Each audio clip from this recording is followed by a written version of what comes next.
Thank you very much. Okay. Our talk this morning is Unlocking the Secrets of the Proxmark RDV4 by Herrmann and myself, Kevin Barker. Okay, we'll just give you a bit of an overview of what we're going to cover in our talk this morning. So first of all, we'll just introduce ourselves to you, our backgrounds of what we've been up to. What exactly is a Proxmark? I'm not sure if any of you are familiar with the Proxmark or have used the Proxmark in the past. Very good, excellent show of hands. Then we will go through previous generations, why the RDV4 exists, and addressing the various different limitations that existed in previous generations of the Proxmark. Once we've done that, then we'll move on to the various different features and functionality that we've added that enable further RF analysis.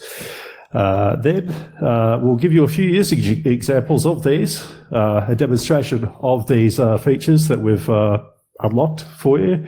A little bit of the contact interface, LF GUI, and then a bit of a Q&A. All right. Chris, if you'll go. Oh, that's me. Yeah. Christian Herrmann here, RFID researcher, yes, of course. Proxmark administrator on the forum. I don't know, yeah, all of you has done the Proxmark before. I guess you've been to the forum. Nod, show hands. Three of you. Oh my. So I don't know. That's good. Software developer, usually do Microsoft.NET platform things, but this is my greatest hobby, so that's what I do. I'm also the maintainer of a kind of popular fork called the Iceman fork. If you're into Proxmark or RFIDs, you most likely have stumbled upon it during all these times. Everybody nods now, yes. That's the reason why you like it, and I know why. Now that's me. Over to Kevin. All right. I'm known by the alias 0xFFFF. I used to hide a lot in the shadows. As a NFC RFID researcher, I generally found myself getting tapped on the shoulder by companies that I offended because I reversed some of their hardware. I generally spend a lot of time out of hours reverse engineering various different cards and reader technologies. I like to take things for swims in acid and take out the ICs and dump firmware, etc. And then based on the research, I then reinvent my own versions of those through smart card development and other hardware solutions. On top of that, I've been the Proxmark3 administrator for over a decade now, the Proxmark3 forum administrator and GitHub administrator. You probably don't see any of my activity if you are a follower of the Proxmark because I sort of sit in behind the shadows and communicate with the others behind the scenes. So, this is much like Chris. This is a full-time hobby. This is something that we just do for kicks, and it's something that we're quite passionate about. Okay, moving on to the Proxmark. So, for those of you that don't know, the Proxmark was originally developed all the way back in 2007 by a developer or a researcher at the time known as Jonathan Wethchews. He produced the original Proxmark3, and it quite quickly became popularized as the Swiss Army knife of RFID research. It was perhaps one of the most popular tools used for NFC RFID analysis, and it led on to a lot of different plug-and-play solutions for MyFair cracking, Crypto One, etc. Then on top of that, we have the RFID security research tool for HF, LF, and contact, which is what you see in the image here. A versatile RFID security research device, which we now allow access to physical interface 7816 contact cards, SIM cards. The reason why we decided that we needed to become a little bit more active is because we found that the original designs were a little bit underwhelming. RF performance overall was subpar. Read range on these devices were quite small. There was a lack of various different interface options, and those physical interfaces were often difficult to work with. Any of those who are familiar with the original Proxmark3 probably share my hate of the high-rose connector that exists on the PM3 that's in this illustration here. The other thing is that these original designs were quite bulky, though. They weren't really suitable for use in other applications such as red teaming, any sort of covert type application. To set this up, you'd require a laptop, leads, separate antennas, and by the end of it all, you would have to carry a satchel with you in order to conceal everything that you had if you were going to carry out an attack, perhaps on one of your client sites. Which is why we decided this is our place. This is where we should be. So, to address these limitations, we decided to come up with something sexy like this.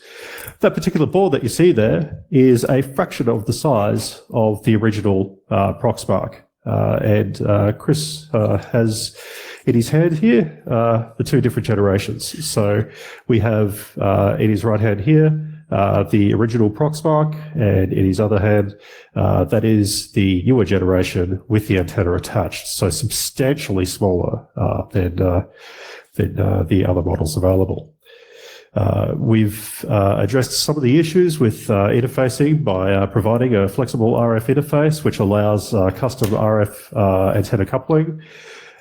We've made substantial improvements with LF and HF read performance. One of the other issues that we felt needed addressing was the lack of storage, the inability to store keys, or perhaps the entire of the card data, which you would perhaps like to use for an RF simulation. In previous scenarios, what you would need to do is load everything up using a laptop onto the Proxmark and have everything connected at the time that you were doing a simulation.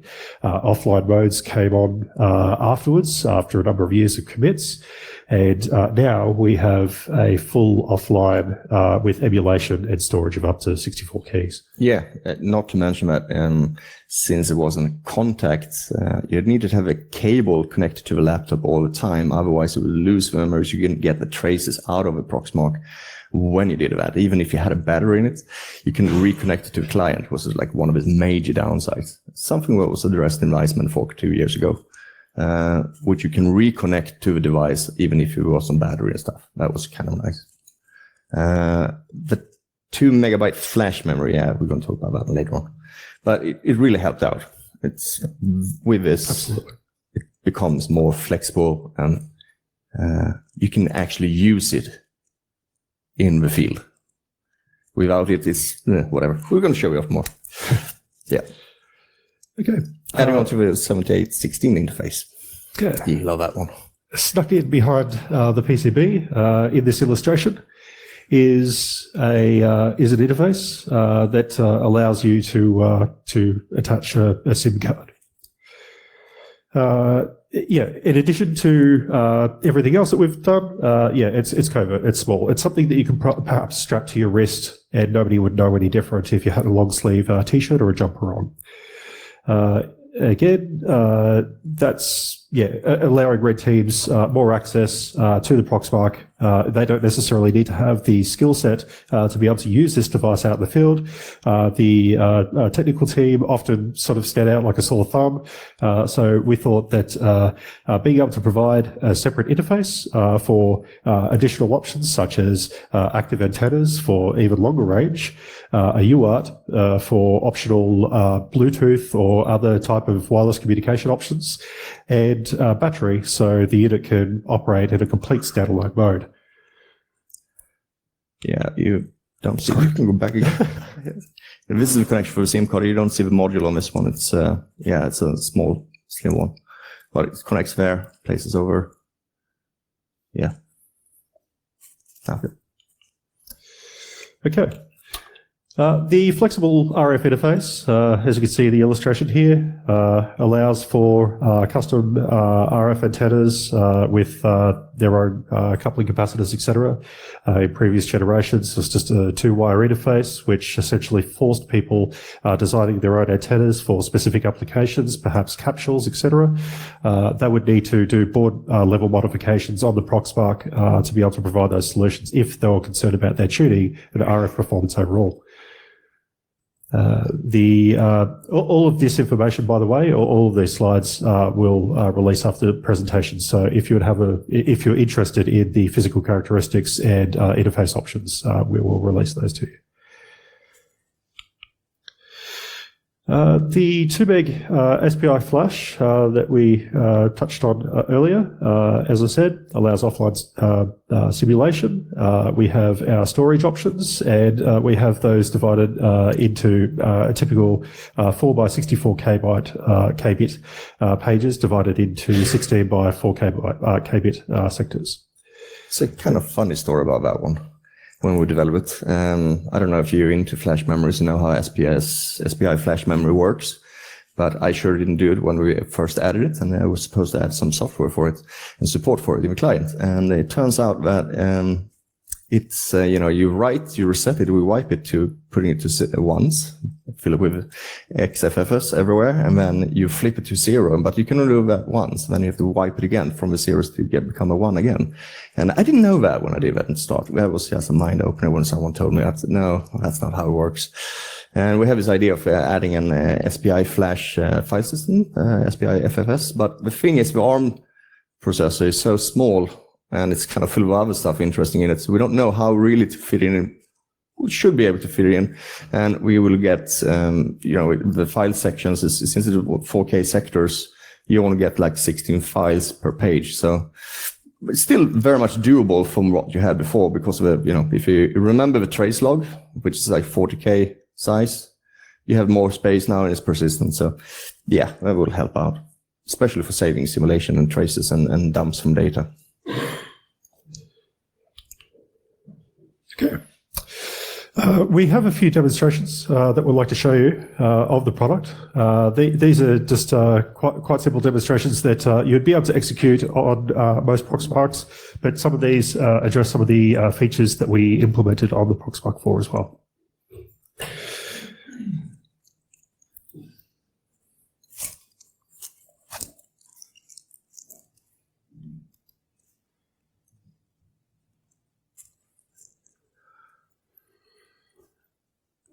Oh yeah, let's see what is going on. Hard nested. Okay, right.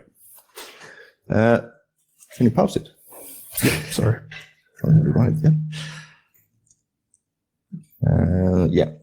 One of the attacks that came out lately, 2016, a new paper was released by Roel to finalize that parity functions of it. Oh, Renault he knows this by heart. Crypto experts like that. It was amazing to see those people. Anyway, he came up with a paper that finally fall and set the final coffin in the Crypto One crypto for saying that there's an built-in weakness in it. And he developed an idea called the hard nested. It was implemented by 3 different people at the same time. That was PV and Blog Post. And along in the end comes a guy called Azid. PV did a very interesting one. That's why 2016 you saw he didn't add a solver. He added a function saying that we can find the key. And he made really advanced improvements in collecting nonces. This whole attack gathers nonces, if you know the MyFair Classic attack. And he did that really well. It takes 10,000, 20,000 nonces, and you did that quite in 5 minutes. It's not bad for such a complex attack. It's a time memory off trade attack, so you have 650 megabytes of bit flipping files for it working in the background. And when you analyze this, you go and that's the Iceman fork, of course. We added this PNG detection, so you can see which kind of card you have. If the MyFair Classic card is of a weak one or the hardened one, which is the new improved one. With the hardened one, you need a known key before to start it off. Once you identify it, that's how it works, because you need to get authentication attempts.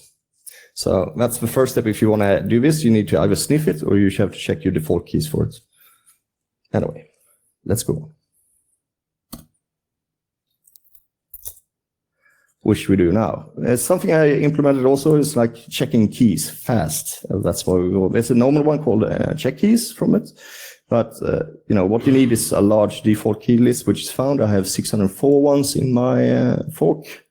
And the fcheck uses different strategies to analyze and go through the whole card's sectors and finding the keys, if it is, and try to minimize the amount of time spent in hard nested. So first you have to do this, it takes a little bit while. It's 32 sectors, 32 keys times 604. So it's a lot of attempts running on there. Doesn't take too long though. This card might or might not have been a hotel in this area. And to prove it, the default keys just finds it all. You see the result here says 1. It means that we found all keys for sector A and B, of key type A and B. And just to prove it's right. So you don't even have to execute the hard nested attack in order to get and dump a key in a file nowadays, or tag hard, if you find it. What you do need is one of these keys to execute the hard nested attack, which is you tab up. Yep. I don't like it. Neither do I. That's true.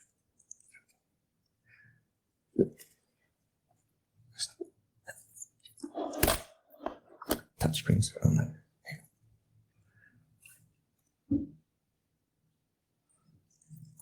Can you pause it?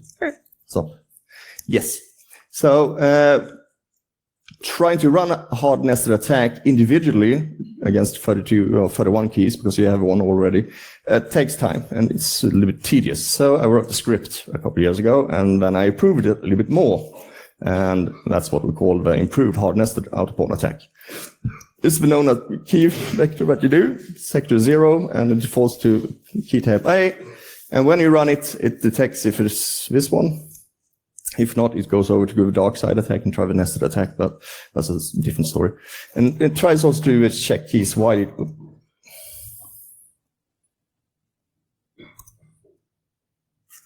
do it. In order to do that, instead of trying to do hard nested on all sectors, which takes time, about 15 minutes per piece, you just run it against the ones who's not found. And there's a tendency among cards, like you saw in the first video, that you use default keys and you reuse the same key on several sectors. So once you actually find the correct one key, you just try and check keys against all other sectors to save time, to make it faster.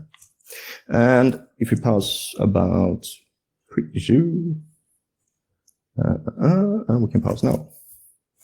If you look at this, this is the new hard nested. Why I see this is the amount of ounces it collects. It only collects 1,878. We can collect about 59 ounces per second, kind of fast. And it goes from the whole key space, what is estimated, and how this fast my computer can run.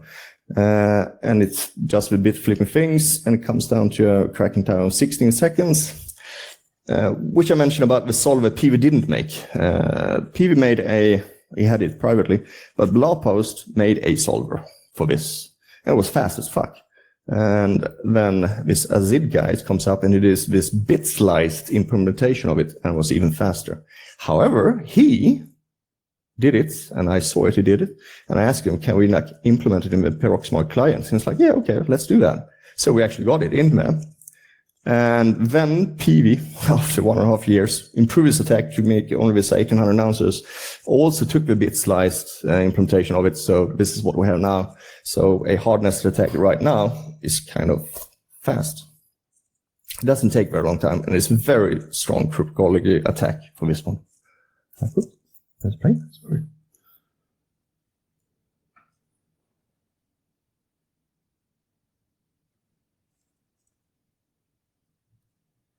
Yes. Found one key. Checking keys again. Takes the next sector, found lots of sectors, tries again. It's a little boring, isn't it? This is what happens when you run attacks and you think, oh God, it should be like immediately, but it doesn't. This is the downside of running these things.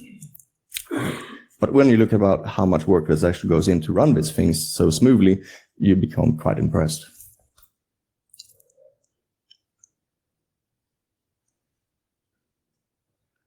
Down to 4 minutes, it says estimate.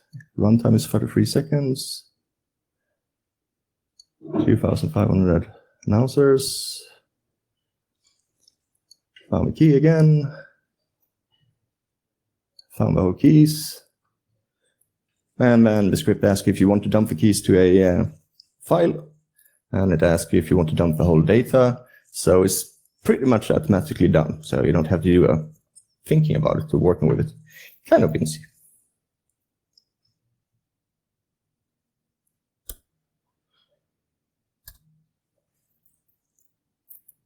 No, I have to wait for that one.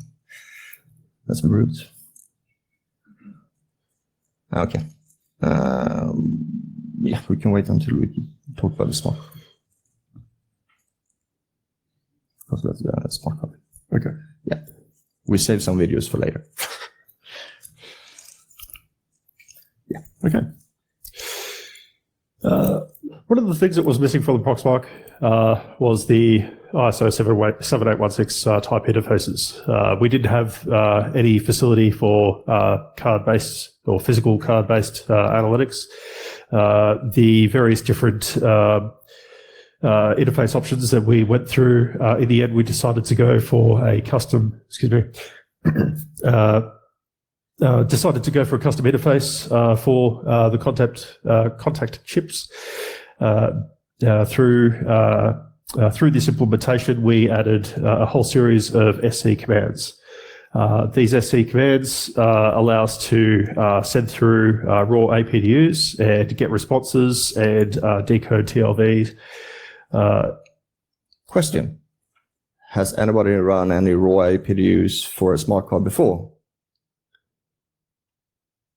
Okay. Have you run it against a wireless card? Contactless card? You have. Congratulations. You win a card. I think it's fun. It's going to be some takeaway for you guys.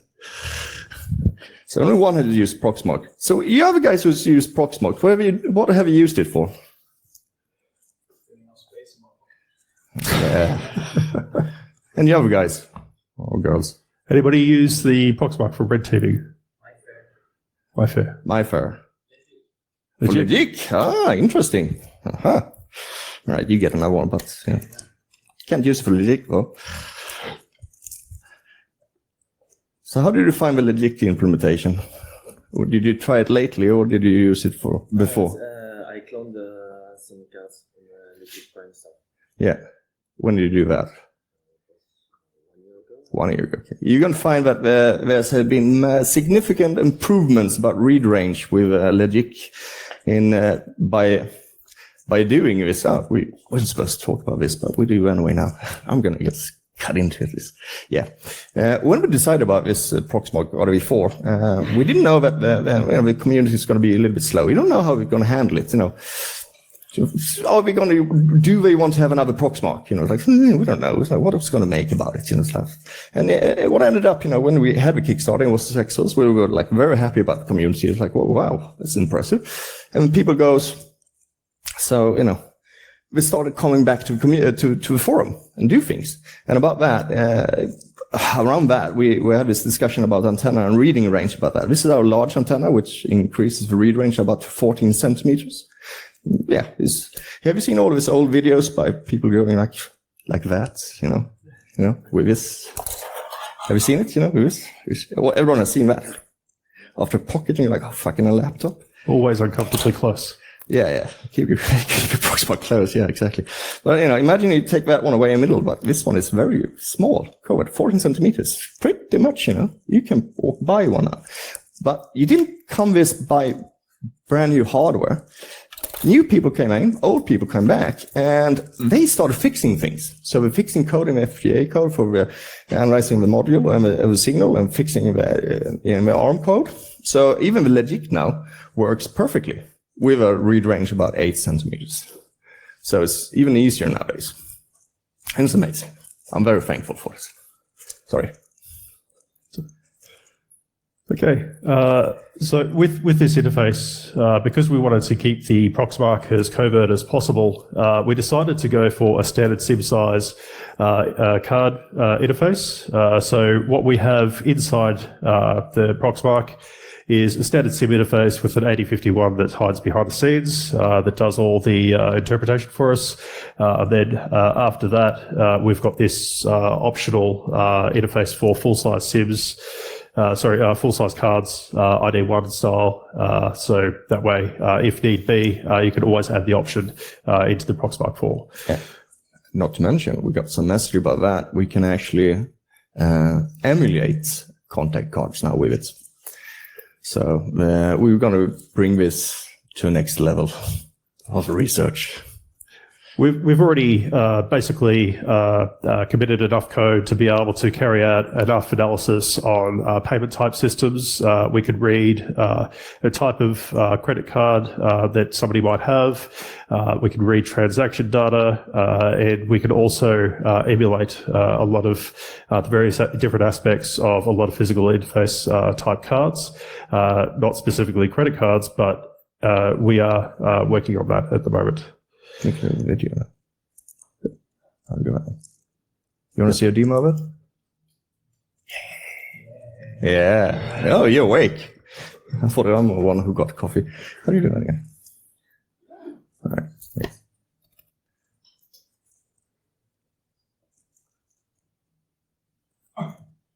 All right. So you have a brute command. It's actually trying to brute force the short as a file names of records that's into payments AID. It goes very fast though, and it's based on Adam Laurie's Chappie. Have you ever used that one? No. Okay. Anyway, it tries to brute force. There's another guy called Peter Fillmore. Yeah, he's an Australian who did really much into the CMV stuff. He's also made a better version of it, and just figured out the short file names index, which ones they are, so you can actually dump one of those cards very, very fast. And you see the TVL decoding of it. That comes actually from a guy called Murloc, who done it now for contactless and with contact, so you can get out the same data out of both of types of interface on those kinds of cards nowadays. Yeah.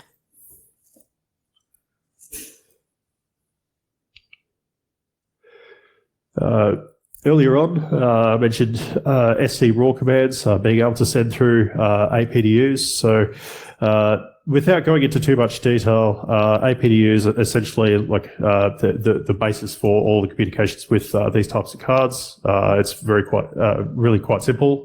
The packet structure and response types. What we have here is simply the ability to ignore any responses if we just want to issue a command. We've got the ability to reselect the card if need be, and we also have the option to decode TLV data.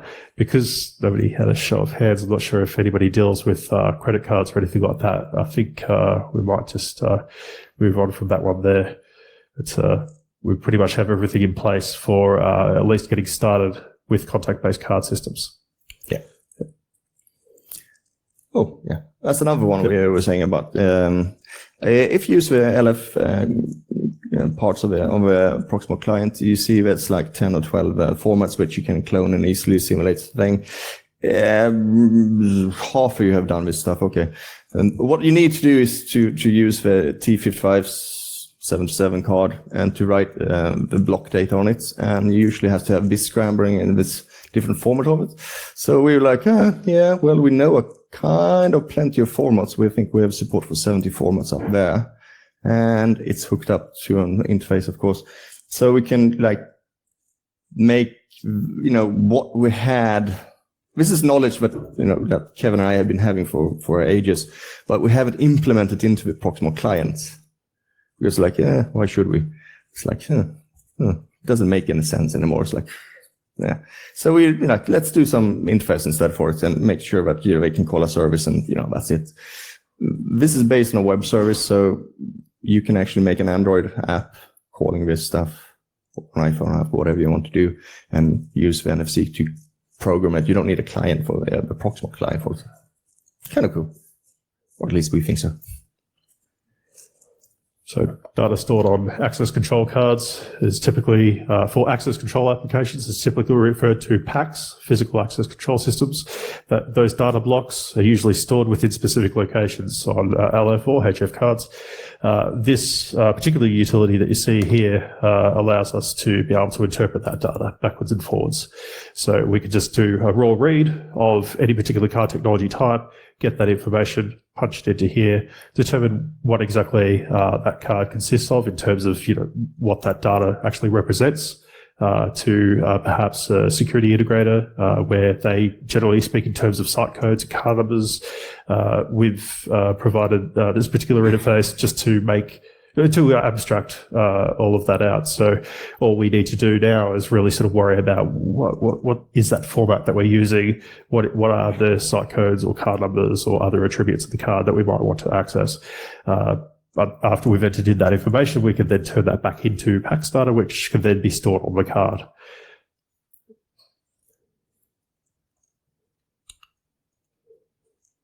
Okay. We got one more video. No. We've got one more video. We got one more video. You want to see one more video? It's like, yay! I don't know about it. Yeah, you sort it out. Actually, we've got two videos, but we'll soon show one. It's about the standalone modes. And standalone modes is something pen testers and red teams wants to, they talk about, and we talk about making the Proxmark covert and small. You need a battery for it, in that sense. However, some people has been doing it. That was Colin, and there's also a Bogiton who made. Oh, you're running it? Yes. Oh my. Well, the Vidic system in France. Maybe you have it here in. Yeah, you have it here. Oh, that's a shame. Anyway, the key system there is like kind of predictable for several buttons, and this guy Colin, he made a standalone mode, which predicts that and do this all the default keys checking things, and added support for saving it to flash memory. So it actually dumps, and his newest version actually dumps 4 of those tags.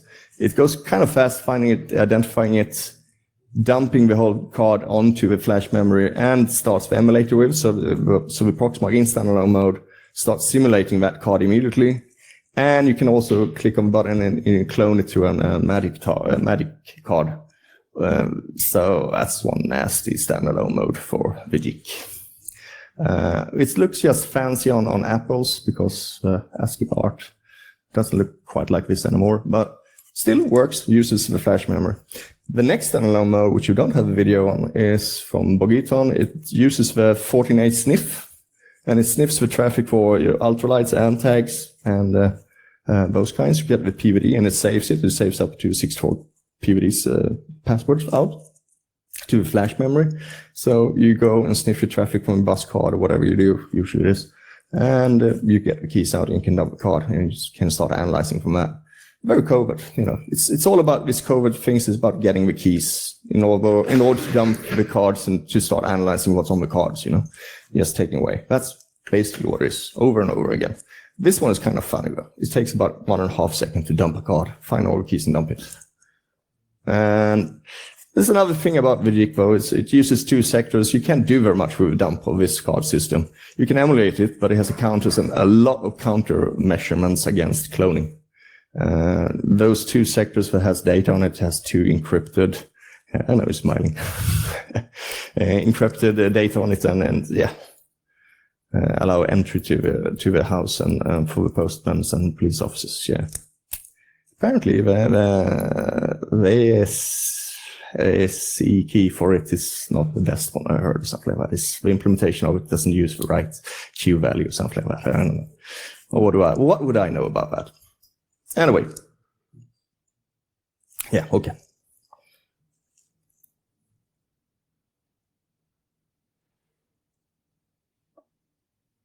Yeah, should we do that one? Yeah, okay. Yes, for the fun of it. It's been talked so much about wing locks. People talk about wing lock, and you know the hotel hack. Two Finnish researchers have secured 140 million hotel rooms possible to be hacked, and using a standalone mode for Proxmark3, and it comes down how to emulate and simulate it. And this, it's just running all the time. God damn. When you try to, if the wing lock is just normal ultra-right tag usually, and you can run the MFU info to get it out, most of the data. Here's an important part, it's called the one-time pad, and it has a default password. So when you just, punch that into the Proxmark, you will get an easy dump out of it, the whole system. You can easily identify that this is winglock because it uses this SOAR key. This one uses E3, so you can SOAR it and you can see which room number and date, stuff like that, what's in there. The protection of this card is in this block here called the OTP, a one-time pad, which is an algorithm that calculates. We have, of course, implemented in my version, not available for you guys. But you have a PVD generation based on a UID, and you can actually just get it out. So cloning a wing lock is not very hard. And making that standalone mode that people talk about, yeah, it's been done. Put it like that, a long time ago. Anyway, yeah, different wing locks use source of AI for classing, use different keys for that as well. It took me about 3 weeks to figure those keys out, so you can do it yourself as well. It's not that hard. Yeah. Oh, yeah. This one here is fun, though. Is someone here into 3D printing? Oh, that's one way. You use that XYZ filaments? You do? Ah, it's protected by this little NFC chip, you know that? Yeah, I don't use it right now. Yeah, well, the algo is like that, so you can make your own. Yeah, we have a script for it as well, so you can just create your own, and you just put it on, and you can buy this, whichever pi-rated filament, and you just put it on the spool. Yeah, kind of fun. It's what stuff you do for fun. The guy actually hacked that algo. Was kind of fun because he actually went into the microcontroller and did it. Swedish guy, but I shouldn't say these things. Probably not. I don't know. Sorry. We'd have to go into hiding after this. Yeah, we'll better do it. Just as well we didn't release anything else. Yeah, I hope so. We didn't say this too long, didn't we? Okay. So now, oops. Q&A. Questions? Any questions?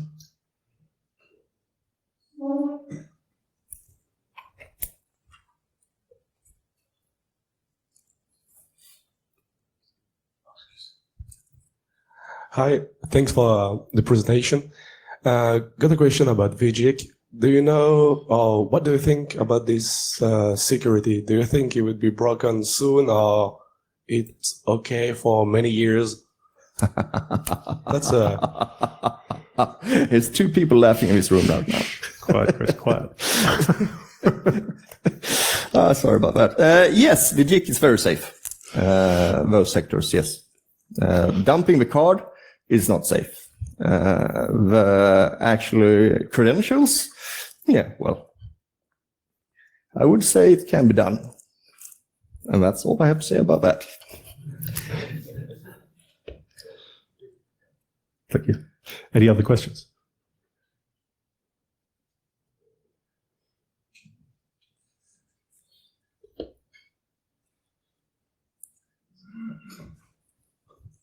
So if I want to start into RFID security, because I have all the hardware at the lab, but rarely use it, what would you suggest where to start?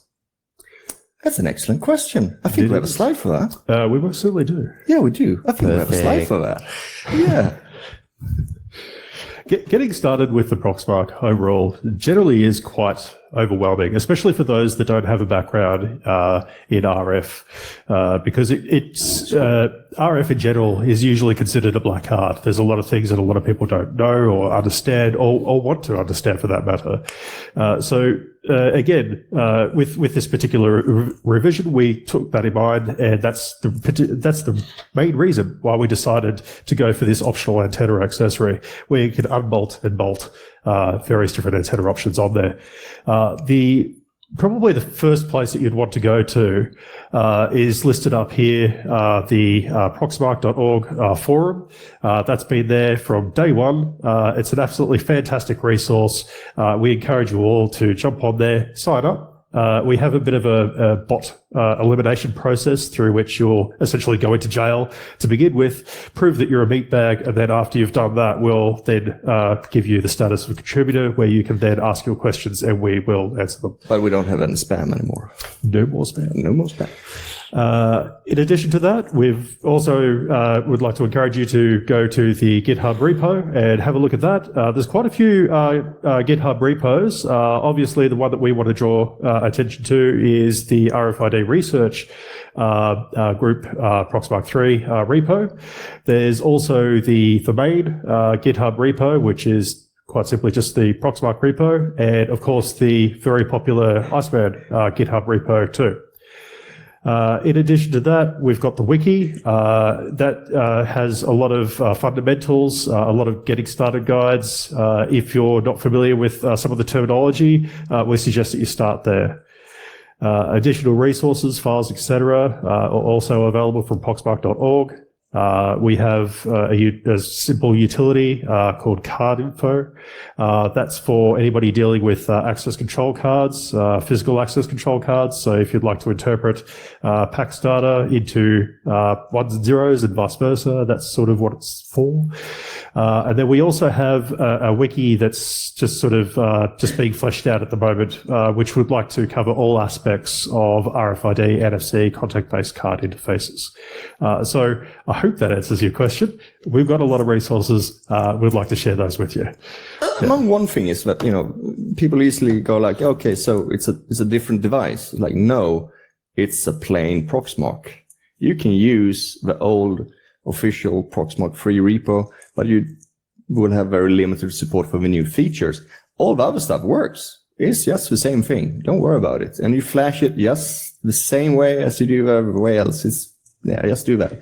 The RFID research group Proxmark repo contains all the fixes adapted for this device, the RDV4 features. So you get, when you want to have new features added on and things going for it, look there. If you want to use the SIM card and flash memory and stuff like that, that's what we do. That's the difference. That's only this.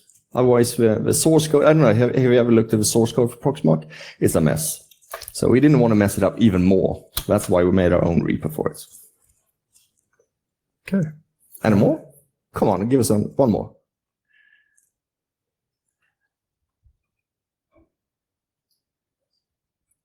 Would you say that the state of the art for vendors is converging and they are sort of sharing the best practices, or is there a lot of discrepancies in the security considerations between RFID vendors? That's a very good question. We've got a lot of conflicts with various different peoples from various different industries. Some people have very strong opinions on how things should be conducted. Some have the black hat, some have the white hat. We like to go as ethical as possible without offending anybody.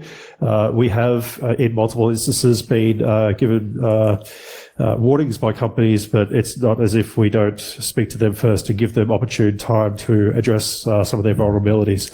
A lot of people, especially in the access control sector, which is my area of interest, tend to be very, very lazy and go through obscurity rather than actual open source and disclose their crypto functionality. When it comes to that, often people will decide, I've figured out what they've done wrong, I'll just publish the information for the masses, and that's where the conflicts usually come from. Yeah. When you look at the complexity of a system like this lock system, it's fairly complex. It's not a bad system per se. It takes dedicated hardware, dedicated people, to get the state where you are today on the Proxmark. 10 years of development of individual, highly intelligent people has put in an effort into it. Academic research groups has been doing work in order for you to sit and run some simple commands. It's not simple. And the systems we make is usually really complex and quite good, given if I would start from zero. I'm kind of good at this. But if I would start to zero from today, I wouldn't be able to crack my classic old crypto by hand. That's not going to happen. So in order to have all this, you were standing on the shoulders of giants here in being able to do these things, which is fantastic. It enables both, if RFID developers, manufacturers would look at it like that. It's like, okay, fine, great. This is where we are today, but it's kind of safe as it is. Usually people go like say, oh, it's bad and bad. Oh, they don't understand it. And oh, LF is bad. I'm like, yeah, well, no, it's kind of complex. And it's kind of good, but the other side is even better. All right. One more question, come on. There we go.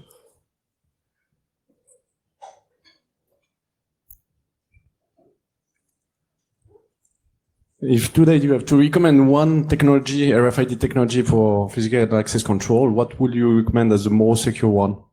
Thank you for asking that question.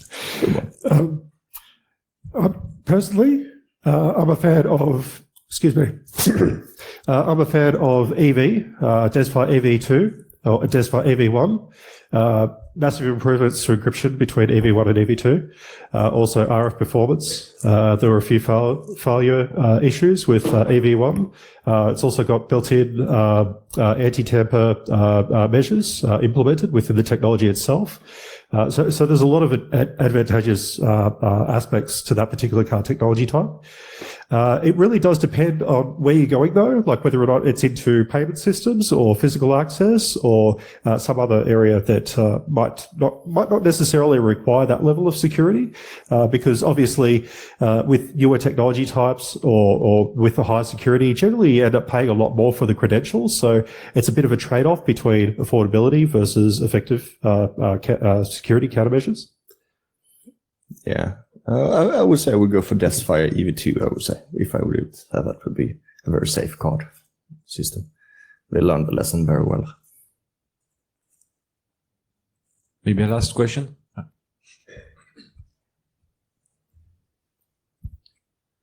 When you see My4 classic cards, for example, like the hotel using default keys, or if they are not using default keys, then just vulnerable to darknested or stuff like that, do you even care about disclosing the stuff? And if you do the people in front of you take it seriously, or they just know it's vulnerable and don't care about it?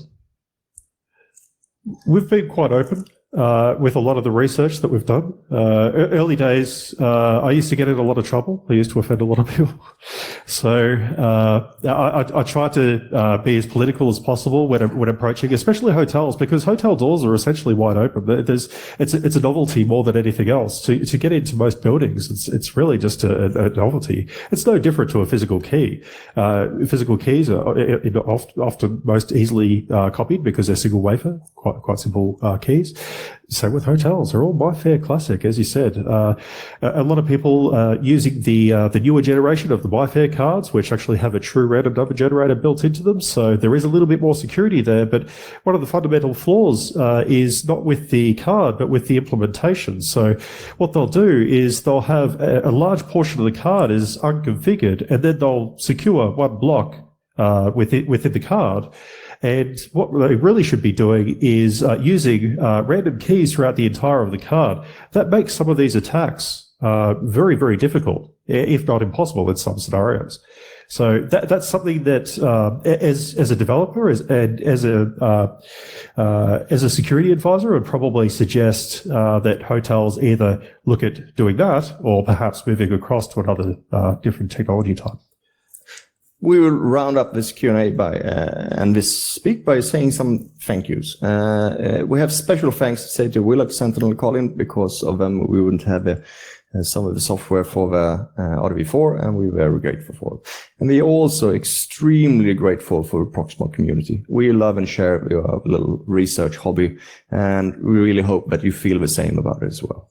So from us, We're here thank you. because of you. Thank you. Yeah. Thank you for a great presentation.